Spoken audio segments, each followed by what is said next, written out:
Alright guys, this is going to be the intro video about this firearm. And you know, like most channels, sometimes people do loan me a firearm to make some videos and content. This one's come in and I have to look at it. There's some things there. There's no owner's manual with it. The person inherited this gun from his father and he doesn't know how to use it. But let's take a look at what we got.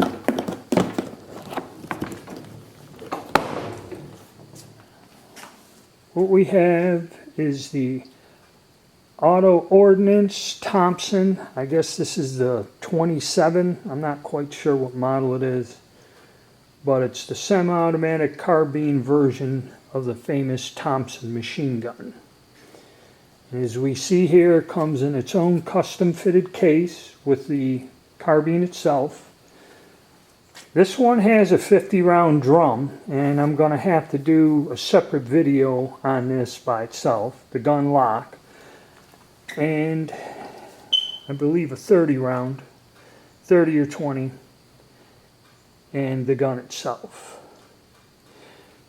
So I've been asked to disassemble it. The people don't know how to disassemble the gun or anything, and I found in my research and what information I can find that drum is going to be something interesting in itself, and just taking it apart and looking at it, it's supposedly just a job to clean, and if anything's damaged or broken, repair.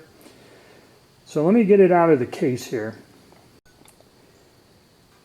So as you can see, this gun is like in mint condition. I'm not quite sure what the deal is. We got the cuts compensator, but when they tried to fire the weapon, it kind of got stuck and jammed.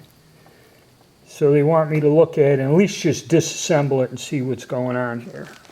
And then hopefully once we figure this out, I will cover this gun in detail and give you instructions and what I've learned about it, and then I'm going to take it out and test fire it for the individuals with the drum magazine and the other one there, the stick mag. So I'm going to start my day's work. This is the end of the intro. What I'll do is make shorter videos about this, and I'll show you step by step what I'm doing, and they will be put on a list. So when you find this one, there will be a playlist, and I will cover different features of this gun and different things in fairly short versions of videos. Alright guys, stay tuned for this one. It's going to be interesting.